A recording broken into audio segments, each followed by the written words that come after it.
really thrilled to be back in Hialeah, and I want to recognize, where's the mayor? Is he standing up here? I want to recognize, you guys got a great mayor, and so we appreciate it. And really, this city managed and developed charter school, the Hialeah Educational Academy. I want to thank you for the hospitality. We have a great announcement today, and we've got a lot of great things with education that we're going to be announcing over the next few weeks that are a result of the legislative session. I do want to recognize our Commissioner of Education, Richard Corcoran, who's here with us.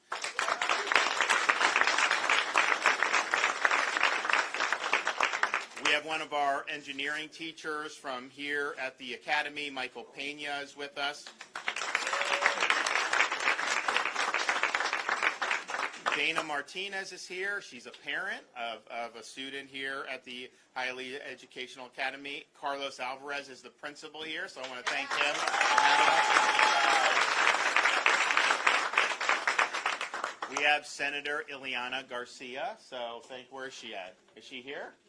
She did not come. Okay, she's probably caught in Miami traffic. We usually would have Senator Manny Diaz, but I think he's got, after the long legislative session, I think he's taking his family for some well-deserved R&R. And then we've got a number of representatives. I've seen most of you. Maybe not everyone's here. I saw Representative Brian Avalos here. Is David Barrero here? Oh, good. Demi Busada Cabrera? Oh, there you are. Good.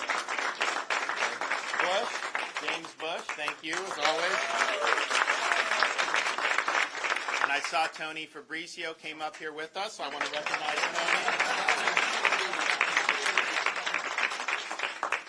Tony. And Alex Rizzo, back there.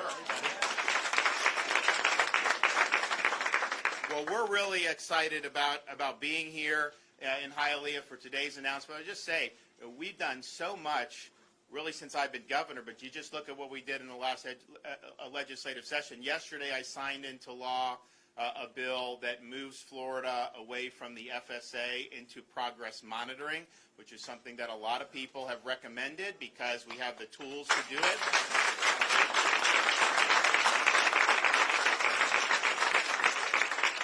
And so that's going to be something that we're going to maintain our commitment to high standards and academic performance, but we're going to do it in a way that's really going to provide meaningful feedback for teachers and parents. It's going to help students, and this is something that we funded fully, and we're going to be able to do. So this year is the last year for the FSA in the state of Florida. I want to get beyond that.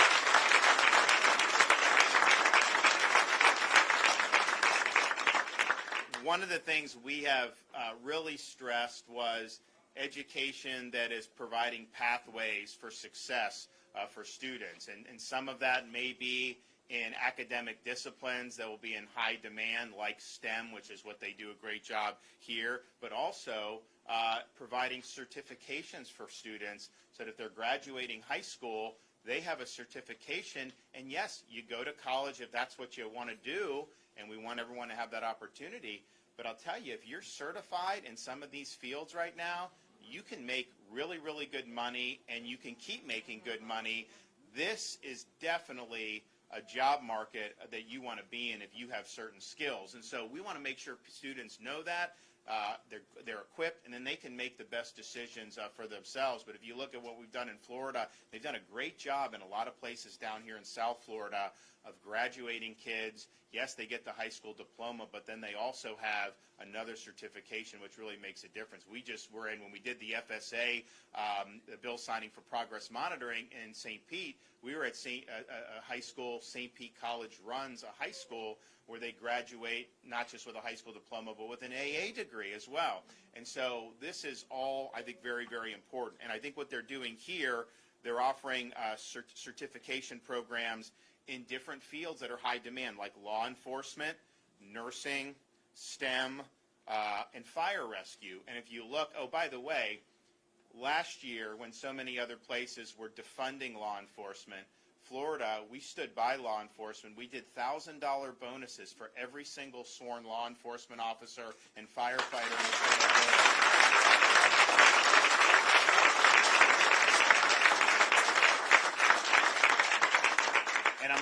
report in the budget that passed the legislature at my request, we are going to do it again. $1,000 bonuses for the second year in a row for every single person that's wearing the uniform.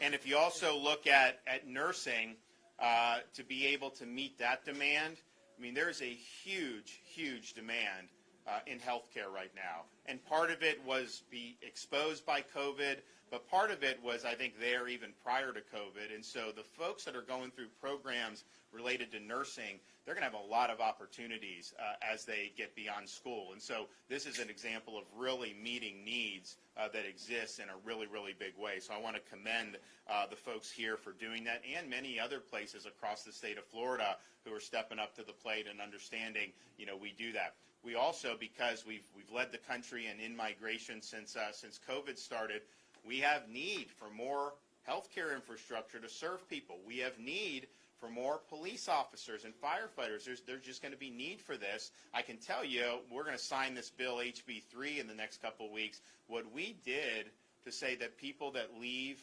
Seattle or Minneapolis or New York, where they're treated horribly as police officers, if you come to Florida and you're qualified, you take a position, you're getting a $5,000 signing bonus. That is going to be the law in the state of Florida. I tell you, you're going to have a flood of people in law enforcement that are going to do whatever they can to come down to Florida. And think about it.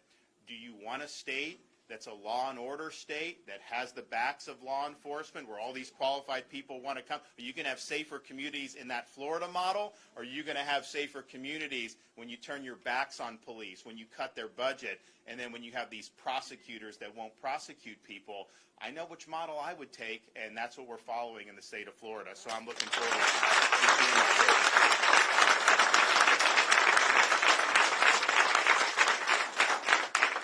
So today's announcement really builds off a lot of the things that we've talked about, a lot of the things that we've done in Florida. We are able and proud to announce an additional $289 million for programs that will improve student achievement and close learning gaps. And this money includes the following: $105 million for after-school weekend and summer learning camps that will help struggling students catch up. And it can be done, in the summer, this summer coming up, but it also could be done now. You don't have to spend it right away. $47 million to purchase curriculum in line with Florida's new standards in English, math, civics, and Holocaust education. $50 million to support reading intervention and professional development for reading coaches at schools. One of the things with Richard Corcoran leading the way, as well as our Speaker of the House, Chris Sprowls, is early learning and early literacy really is the key. If you have kids at third grade that are reading up to grade level, those kids are likely going to be fine in middle school, high school, and have a pathway to college if that's what they want to do. If you have somebody that's deficient by third grade, the chance that they fall out and are continuing behind standards and end up maybe not even graduating high school, those chances increase dramatically. And so we've done more to focus on early learning and early reading, and we're going to continue to do that. $44 million to support STEM programs and math acceleration, including hands-on learning opportunities for students. So that would be something, obviously, they could expand some of the things they're doing here with that very easily. $22.5 million for parent mentorship and extra educational resources to help parents continue to reinforce what's taught in classrooms at home. There's unfortunately a debate in our society now about whether parents even have a role in school with the education of what's being taught in their kids. I can tell you in Florida, we believe the parents are integral to kids' education.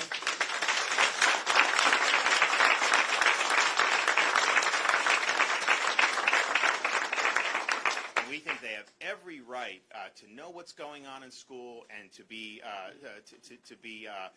very, very important part of their kids' education. And so that money will be able to provide resources for parents, particularly as we start getting into progress monitoring. You're going to be in a situation where there'll be an assessment in the fall now, and you're going to get those results back within 2 weeks. So now you do the FSA, you do it at the end of the year, you get the results, kind of far into the summer.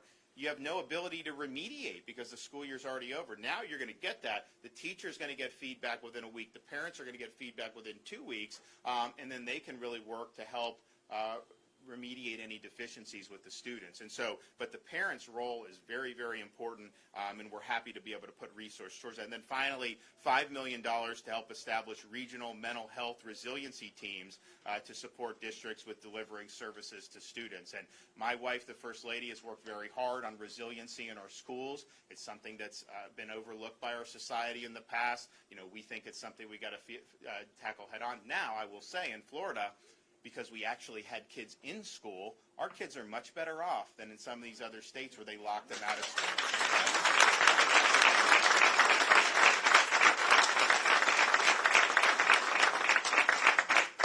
And so we're excited about what this funding can do. Any type of achievement gap, you know, we want to work on addressing. I think what we've seen in the data is that the math proficiency kind of suffered the most with COVID, and so we want to make sure districts are able to remedy that and do. And we're also really, really happy to, since I've become governor, put a renewed emphasis on American civics in our schools. You need...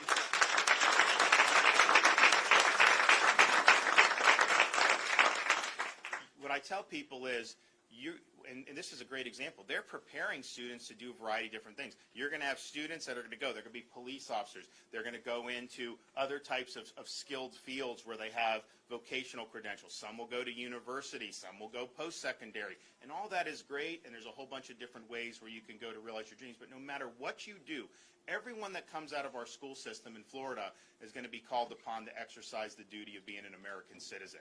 And that means something. You need to understand what it means to be an American. You need to understand the founding principles and ideals that built this country. You need to understand our Constitution and our Bill of Rights and why the founders designed it the way they did. And you need to understand all the different people throughout the history of our country who have fought for freedom, and whether that's freedom in our country, overcoming injustice, or whether that's fighting people overseas like we did when we defeated Nazi Germany. People have been willing to lay down their life for this country, and it's because it means something. It's because we're fortunate to be Americans. And I just think that every student that graduates from high school here needs to have that proper foundation and proper understanding. And so whether it's some of the things we've done for more training for teachers with bonuses attached to that, whether it's our civics and debate initiative, you know, we've done more in the last 3 years than just about any other state, and we're going to continue to do it. So there's money in here that could also go to increasing civic literacy. And look, there's a lot of problems with our society. There's a lot of divisions, and I'm not saying this is the only thing, but if we all had a proper understanding and we all agreed kind of on the foundational ideals, I think it'd probably be much better. It'd be easier to agree on some of these other things, and so I think it's really important. So we're happy to be here. I think that this is going to make a big difference. This is only one of many things. I mean, we were talking to some of the teachers coming in, and we'll highlight this a little bit more in depth in the coming days and weeks, but we did the biggest increase for teacher salaries in the history of the state of Florida in this year's budget. I mean, it's a really big deal.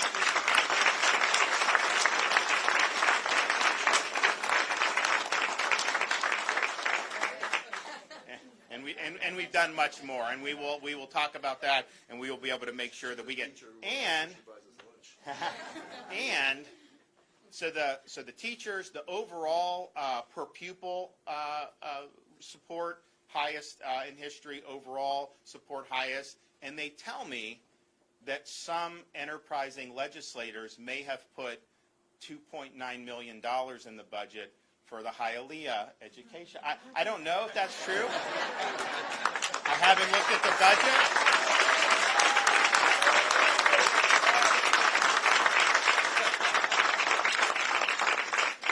Reviewed everything in the budget. It's a lot big. We got to go through a lot. You know, I don't know kind of how all things are shake out, but I don't know. What do you think? Should I approve the $2.9 million?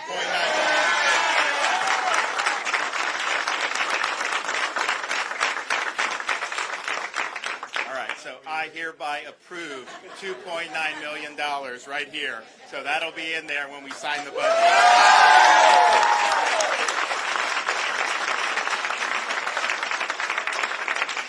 All right, well, I'm going to let some other folks come up and say a few things, and so let's have Principal Alvarez come up here and provide some remarks.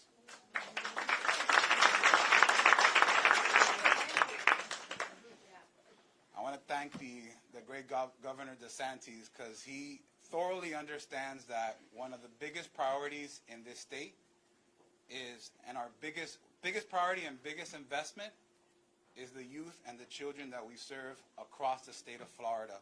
And putting us in a position, and we're here, and we're here with our teachers, we're here with our administrators, we're in the trenches, and we know what it's like. We know the challenges that come before us. So we know that there is a necessity to have additional funding to put us in better position to incorporate supplemental programming to our school, whether after school, whether Saturday tutoring, whether enrichment programs in the summer, whether hiring interventionists to work in small groups, because that's what we need. We've understood that the learning loss is not going to be made up in 1 year. And having these additional dollars coming to our schools, all schools throughout the state of Florida, is going to do good by kids, for kids.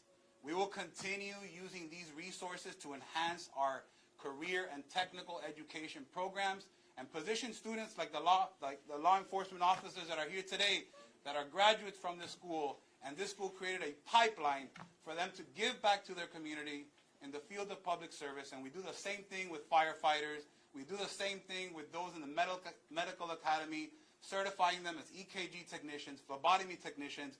We pave the way for those students that want to go into the film industry through our mass communications program, get certified in all the Adobes, and we teach them also through our academy pathways, the law P's as well. So, Governor, on behalf of City of Hialeah Educational Academy and all the schools and all the students in the great state of Florida, we are eternally grateful for having these additional dollars to go back to what matters most, our students.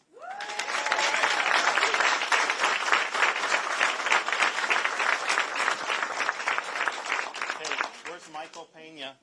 Come on. I just want to say thank you to Governor DeSantis, specifically with STEM, as our approach here is to try to get the students to understand that what they're learning in the classroom goes beyond the classroom, that when they leave our classrooms, they don't think, why am I learning this? That they already know, and it prepares them for their future. STEM is something that personally and professionally has been something amazing for me. Not every student wants to go to college. Some of them want to go to trade schools, and that's what it's all about, and it's for their future. Thank you again, sir. Absolutely.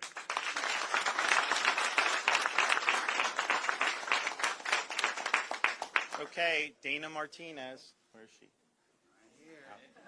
Thank you very much. Thank you very much for inviting me. As a parent of 4 beautiful children, 4 beautiful girls, I've had them using every STEM project that they have offered here. I had a graduate from 2014 that works for University of Miami that took advantage of the dual enrollment and finished with her AA and certifications. I have one in 2020 that graduated as well, and also had a phlebotomy certificate that lead her the path to choose nursing. And I currently have a set of twins that are doing using your intervention, because one of them is a little bit delayed, and I can see the process. I can see how she has improved. I can see how she likes being able to finish her assignment on time by getting pulled out a little bit. So definitely I am a perfect example of how the school has helped the children, and it's great. I mean, it's awesome to see them progress like that. So thank you again.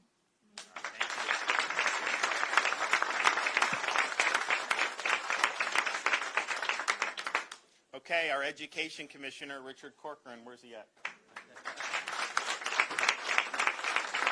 Thank you. It's a pleasure to be here, and I do want to echo some of the comments. I think your principal said it well. You go back to ancient Greeks, Romans, it doesn't matter, law cops, our founding fathers, they all say something similar, and that is, if you want to see what the future of your country looks like, show me how you're educating your children. And it is.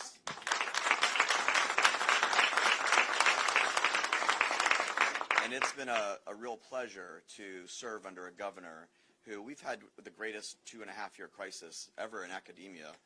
in this country, let alone the state of Florida. And from the very first day to today with these announcements, the governor has said we're going to put front and center the well-being of our children. And that included making sure at the very beginning when there was people saying that putting grave markers out in front of our offices and telling the governor you're crazy and all these mass hysteria. No, the governor made sure that every single child had a seat in a classroom to get face-to-face instruction, which is the best mode for that student.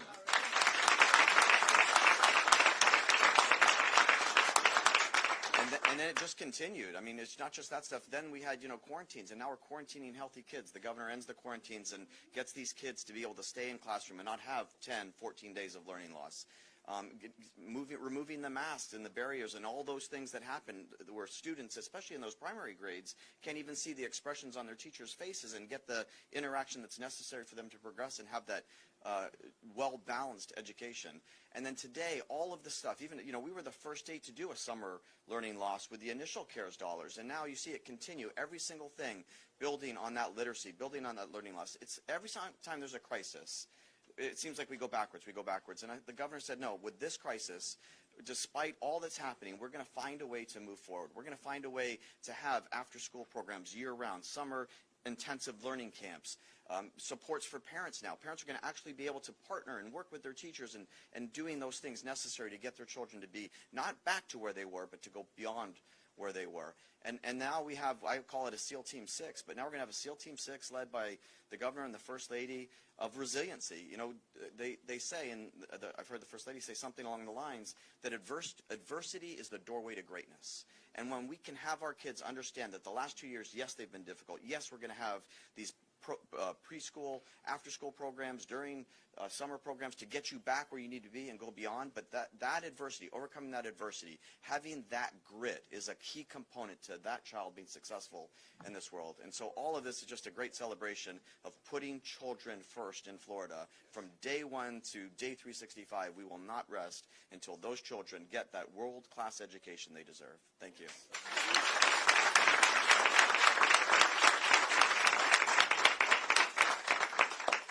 Well, I want to thank Richard for helping craft these awards that we're doing. I think we're hitting on a lot of very important issues and I think areas of education, and we've got much more to talk about. As I mentioned, we did do the progress monitoring bill signing yesterday. We're going to do a lot to highlight what we've done for teachers, what we've done for other aspects of schools in Florida. I think it's really exciting. It's also actually just as parents, my wife and I were looking at some of the stuff in the legislature. One of the things they did, I think, was about $1.3 billion in tax relief, really targeted to try to combat some of the inflation that we're seeing. And so household staples, things like gas and school supplies and things that we know people are going to have to buy, you're going to be able to have holidays for that. One of the things that was in there, and I have a 1-year-old daughter that's about to turn 2, is a tax holiday on diapers. And I can tell you, we go through a lot. I mean, it's like my oldest is 5, she's good. My son's about to turn 4, he's good. But, I have the youngest that's about to be 2, and she's very advanced and smart, but we've got a little runway there yet. And so just from a parent's perspective, the schools, people, we tend to think of that, and that's very important. But the ones that aren't school age yet, and this wasn't my idea, so I cannot take credit. They did it and put it in there. And so I know there's a lot of parents of young kids that when that goes into effect on July 1st are going to be very happy to be able to save. Because, there's certain things when inflation's this bad, maybe you cut back on some certain stuff. But it's kind of hard to cut back on diapers when you got a little one. I mean, that's just the reality of what you have to do. So we're excited about a lot of what's been able to do, and we're excited about today's award. So thanks, everybody, for having me. It's always great to be back in Hialeah, and we were happy to take some questions. Yes, ma'am. Hello, Governor. One of the major concerns right now in South Florida is the rising cost of property insurance and rent. The Miami-Dade Commission approved legislation for notification of 60 days, but what can the state do? So here's what I would say. I mean, on the rent, I think in the budget there was, I think, hundreds of millions of dollars for assistance for people that particularly with dislocations for COVID, and so that's in there. There's also, I think, fully funding for what we've promised for affordable housing. But if you look at what's happening, general inflation is causing all this stuff to go up. I mean, it's not like this is happening in a vacuum. You also had the CDC basically had a moratorium so that if people really didn't have to pay rent, and I'm not saying people here weren't, I mean, some may not have been, but what's happening is now all these people that own these properties are charging more to make up for what was there. Biden was warned about this. He was told that this was going to happen, and they had to take it all the way to the Supreme Court to be able to do. Then you also have the issue where there's a lot of demand to live in Florida. Rents are going up all across the country, but in a place like South Florida, this is kind of the center of the universe right now. We've never had a situation where so many people, when they're fed up for all the nonsense they're dealing with in other parts of the country, heck, even other parts of the world, the number one place they think to come now is South Florida, Miami. And so there's just a lot of demand. So we've provided a lot of support for those issues, and I think that will probably help some. I think you do just need to be able, and some of these local governments, they'll talk about, hey, the price of rent is going up, but then they don't let new construction happen the way they do. You have to increase the housing stock in the state of Florida. Some of that will be apartments that may be more affordable, but we also need more single-family homes. I mean, there's families that want to come that are feeling this pinch too. So I think we did a lot in the budget that will go into effect, but I also think making sure that we're increasing supply. There's things that the state has been supportive of, and different communities in Florida have approached it a little bit differently. And you're right to do it, but if you're being very restrictive on this, it's hard to then turn around and say, oh, the costs are going up. I mean, you need to be able to expand that supply so that people have the ability to do it. But here's the thing. We warned about this Bidenflation last year. They came in and did this massive spending. The Fed has printed trillions and trillions of dollars, the biggest increase in the money supply that we've seen in quite some time. Of course you're going to have inflation when that happens. This was something even people like Larry Summers, who's a Democrat, was high up in Bill Clinton's way, he said, if you pass this, it is going to cause inflation. And so that's what's happened, and I don't see it ebbing anytime soon. I think this is likely to be something that we're going to have to contend with. So yes, we're providing support on the housing. We did a bump $1.3 billion in tax relief to hopefully mitigate some of the crunch that people are feeling. But make no mistake about it, what you need to do is reverse those policies that are causing the inflation to begin with. Why are we not producing more energy here in the United States? We have places, we have pipeline that could go. Natural gas, we have more. They don't do permits for that like they used to. Anwar up in Alaska, there's more oil and gas up there than in Saudi Arabia. It's a massive, massive opportunity. And basically, from the time Biden's come in, he said no, no, no. Well, of course that's going to cause, and it's not just fuel prices. When energy prices are going up the way they are, that permeates the entire economy. It's more important to transport. It's transport goods, create goods. Everything is permeated by that, and it helps contribute to rising prices. And so let's do what we can at the federal level to reverse some of the policies that have caused this, and let's try to give people relief throughout our economy. And if they did that, it would make a really significant difference. They have not shown an inclination to do that. What I can tell you this, though, you refuse to do energy in the United States, and then you're going to go down hat in hand to Maduro to try to beg for oil down there? No way. We're not going to accept that.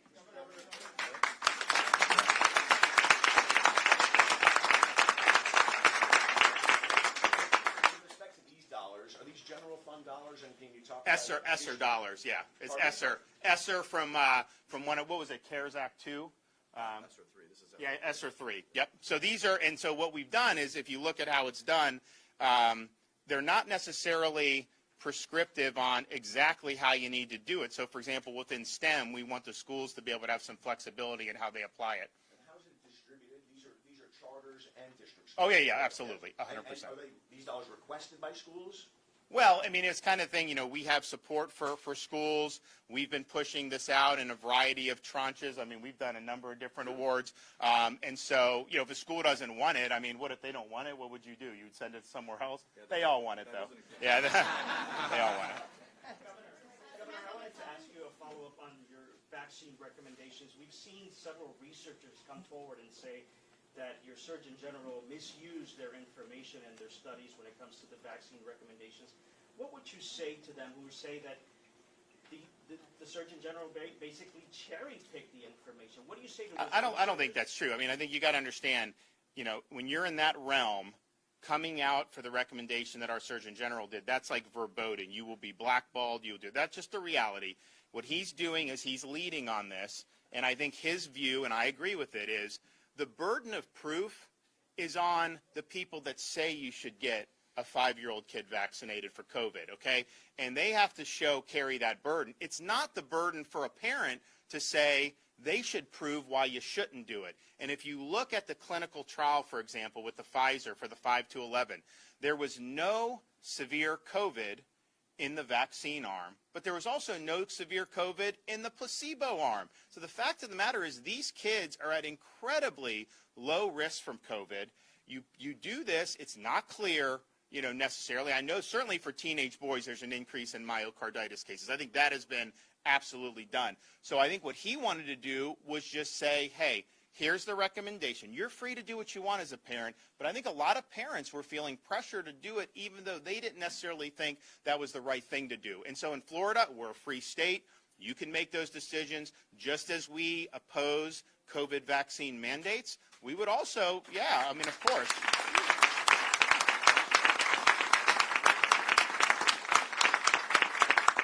But we also, if parents view the data and they want to make those decisions, but I can tell you this, throughout this whole time, Florida would do something, we would lead, whether it's having beaches open, kids in school, protecting businesses, no vaccine passports, protecting people's jobs so they didn't get fired over the vax. Every time we stepped up to lead, there'd be an outcry, you'd have people say you're not following the science, and then 6 to 12 months later, almost everybody else would do what Florida's doing. What you're seeing right now, you're seeing vaccine passports being repealed in different parts of the world and in different parts of the United States. Of course you should never have had that.